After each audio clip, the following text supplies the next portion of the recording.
윤석열이 처음으로 헌재 변론에 나오면서 많이 초조하긴 했나 봅니다. 맨날 어리바리하고 있는 윤석열 변호인들을 두고 엑스맨 아니냐는 말까지 나오는데 이런 인물들을 데리고 나오려니 오죽하겠습니까? 아니나 다를까 첫 변론에서부터 거의 대참사 수준이었습니다. 재판관이 사전에 안내한 내용도 숙지를 안 하고 와서 헛소리를 하지를 않나 이상한 요구를 하다가 단칼에 제지당하기까지 했는데요. 이 와중에 정청래 위원장이 윤석열 측 변호인단을 싹 다 입 다물게 만드는 멋진 변론이 나왔습니다. 헌법재판소에서 윤석열이 탄핵당해야만 하는 이유가 다시 한번 증명됐습니다. 영상 시청 전 구독과 좋아요 정중히 부탁드립니다. 우선 청구인 의견이 있습니까? 특별히 없습니다. 피청구인 의견이 있습니까? 예, 여러 가지 드릴 말씀이 있는데 잠시 휴정 후에 저희들 상세하게 말씀드릴 기회를 주시면 감사하겠습니다. 그리고 저희가 을제 83호증 동영상 부분이 있는데 재생할 수 있도록 허락해 주시면. 그거는 지금 증거가 채택이 안 되지 않았습니까? 그런데 지금 이제 동영상이 저쪽에서 그 재생이 됐기 때문에 공평하게 의미해서 아니 예. 그거는 공평한 거하고 다르죠. 증거 채택되어야 증거 조사를 할 수 있는 거는 법률에 속하는 거라서 그건 공평의 영역에 속하지 않습니다. 다음으로 피청구인에 대한 신문을 하겠습니다. 피청구인 본인께서는 그 자리에 계시면 되겠고요. 질문사항은 2개밖에 없습니다. 피청구인에게 진술 거부권을 고지해 드립니다. 질문 전체에 대해서 또는 개개의 질문에 대해서 진술을 거부할 수 있습니다. 신문이 예정돼 있지 않았던 상황으로 알고 있는데요. 제가 지난밤에 오늘 발언 기회를 줄 수 있느냐 협의할 때 분명히 말씀드렸습니다. 재판장께서 하시면 제가 2가지만 아는 대로 묻겠습니다. 말씀을 드리겠습니다. 네네. 네. 첫 번째 질문은 국가 비상 입법기구 관련 예산을 편성하라는 쪽지를 기획재정부 장관에게 준 적이 있으십니까? 저는 이걸 준 적도 없고, 그리고 나중에 이런 계엄을 해제한 후에 한참 있다가 언론에 뭐 이런 메모가 나왔다는 것을 기사에서 봤습니다. 근데 그 기사 내용도 조금 부정확하고, 그러면은 이거를 만들 수 있는 사람은 국방장관밖에 없는데, 국방장관이 그때 이제 부속이 돼 있어서 구체적으로 확인을 못했습니다. 그런데 그 내용을 보면 좀 그 내용 자체가 좀 서로 좀 모순되는 것 같기도 하고, 그런데 하여튼 뭐 그 부분에 대해서는 그렇습니다. 뭐 자세하게 또 물어보시면은 제가 아는 대로 답변을 드리겠습니다. 예. 2번째 질문, 마지막 질문 드리겠습니다. 본인께서는 이진우 수방사령관, 곽종건 특전사령관에게 계엄 선포 후 계엄 해제 결의를 위해 국회에 모인 국회의원들을 끌어내라고 지시한 적이 있으십니까? 없습니다. 네. 네, 그러면 마치겠습니다. 오늘 변론은 이것으로 마치고 양측 대리인께서 추가로 하시고 싶은 말씀이 있으십니까? 우선 청구인 대리인 있으십니까? 비상계엄 선포 소식을 접한 수많은 국민들은 설마 가짜 뉴스일 거라고 생각했습니다. 그러나 너무나 비현실적이었던 계엄 선포는 엄연한 현실이었습니다. 피청구인 윤석열은 2024년 12월 3일 비상계엄 선포 긴급 담화문에서 국회는 범죄자 집단이 소굴이 되었고 자유민주주의 체제 전복을 기도하고 있고 국회가 자유민주주의 체제를 붕괴시키는 괴물이 된 것 같다. 대한민국이 당장 무너져도 이상하지 않을 정도로 풍전등화의 운명에 처해 있다. 우리 국민의 자유와 행복을 약탈하고 있는 파렴치한 종북 반국가 세력들을 일거에 척결하고 자유헌정 질서를 지키기 위해 비상계엄을 선포한다고 했습니다. 이 궤변을 누가 믿겠습니까? 대한민국 국민들 누가 봐도 당장 무너져도 이상하지 않을 정도의 대한민국은 결코 아니었습니다. 피청구인 윤석열의 12월 3일 비상계엄 선포 이후 대한민국은 혼란에 빠졌고 대한민국 전체가 몸살을 앓고 있습니다.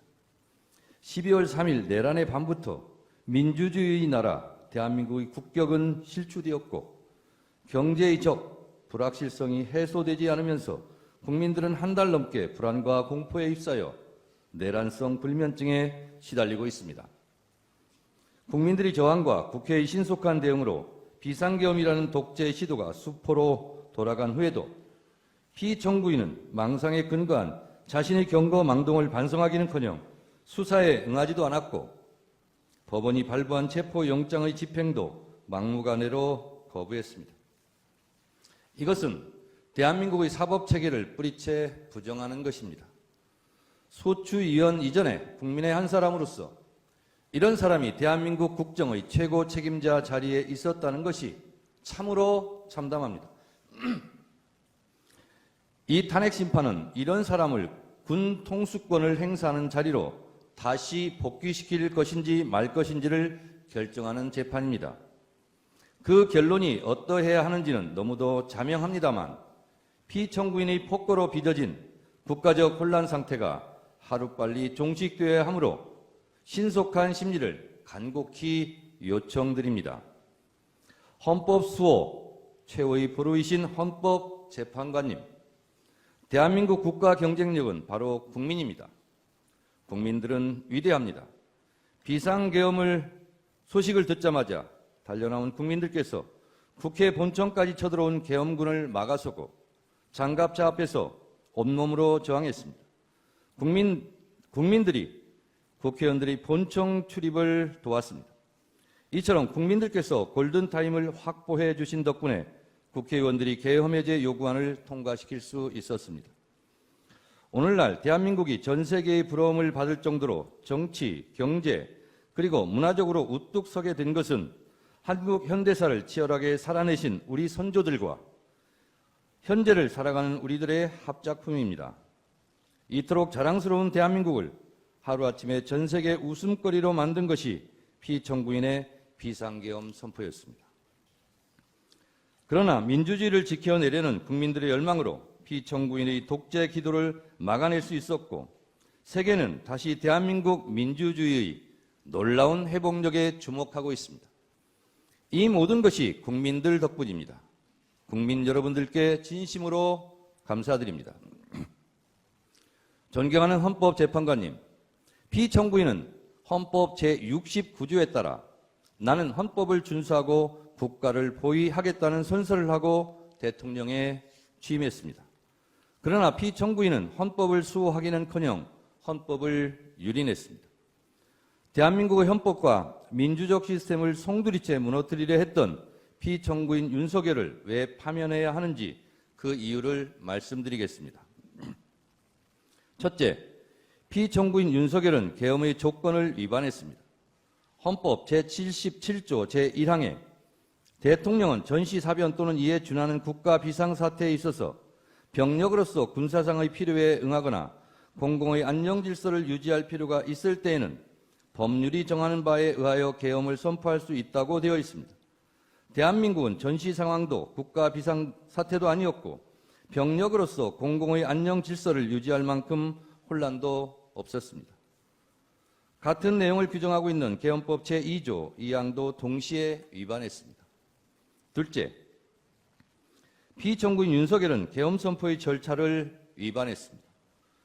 계엄법 제2조 제5항은 대통령이 계엄을 선포한 때는 국무회의의 심의를 거쳐야 한다.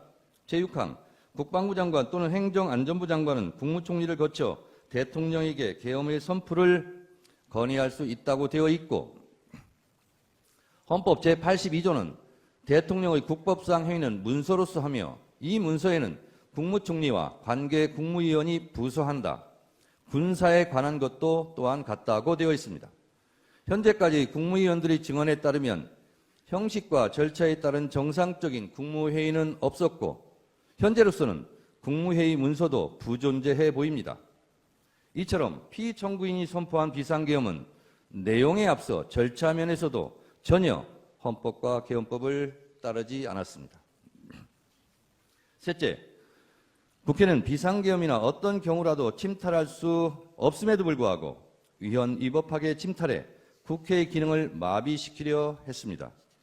헌법 제77조 제5항에는 국회가 제적의원 과반수의 찬성으로 계엄의 해제를 요구한 때에는 대통령은 이를 하여야 한다고 되어 있습니다. 비상계엄을 해제할 수 있는 곳은 유일하게 국회입니다. 이런 국회의 권한과 권능을 방해하려고 국회를 무장병력으로 봉쇄하려 했습니다. 이는 명백한 국헌 문란 행위 내란입니다. 넷째, 피청구인 윤석열의 계엄포고령 1호 제1항 국회와 지방의회, 정당의 활동과 정치적 결사, 집회, 시위 등 일체의 정치활동을 금지한다는 것은 헌법 제77조 3항을 정면으로 위반했습니다. 이 조항 어디에도 국회에 관한 특별한 조치를 할 수 없습니다. 이 포고령 1호는 정치활동의 자유, 정당 활동의 자유를 보장한 헌법 제8조, 언론 출판의 자유를 보장한 헌법 제21조 등을 명백하게 위반했습니다. 다섯째, 계엄군이 중앙선관위를 위법하게 침탈한 것도 사법부의 주요 인사를 체포 구금하려고 했던 것도 모두 헌법과 법률을 위반했습니다. 이는 헌법 제77조 제3항, 형법 제91조, 헌법 제114조를 명백히 위반했고 헌법 제105조, 제106조에서 규정한 사법권의 독립에 정면으로 위반했을 뿐만 아니라 헌법의 삼권 분립 정신에도 위배된다 할 것입니다. 이 밖에도 피청구인 윤석열은 12.3 내란 사태 이후 법관이 발부한 체포영장마저 거부하였고 극히 일부 지지자들에게 기대어 국가 혼란을 부추기고 있고 부정선거라는 망상에 사로잡혀 있습니다. 대통령 관저 농성전 때문에 일촉즉발 무력 충돌 사태까지 염려될 지경이었습니다. 체포되는 순간까지 사법체계를 불인정했습니다. 피청구인 윤석열이 수사기관에 저항하는 것을 보면 헌법 수호 의지가 손톱만큼도 없습니다.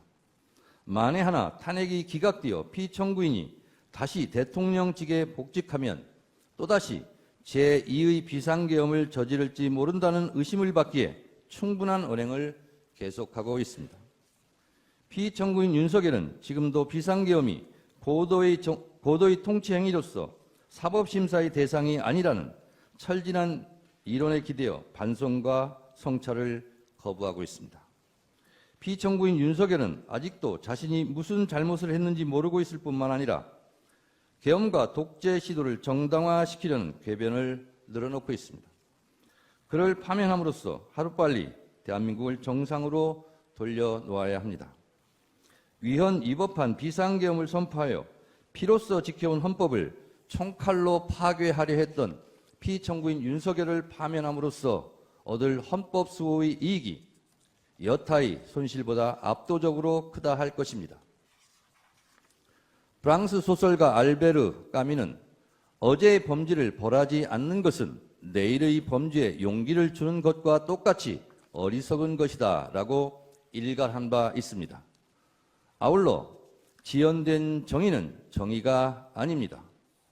자랑스러운 대한민국 민주주의 역사의 여정에서 돌출된 헌법의 적, 민주주의 적이 다시는 준동하지 못하도록 만장일치로 신속하게 피청구인 윤석열을 파면해 주시기를 바랍니다. 존경하는 헌법재판관님들의 현명한 판결을 기대합니다. 끝까지 경청해 주셔서 감사합니다. 오늘 영상은 여기까지입니다. 대한민국 정상화를 위해 끝까지 힘쓰겠습니다. 여러분의 구독과 좋아요로 힘을 보태주세요. 감사합니다.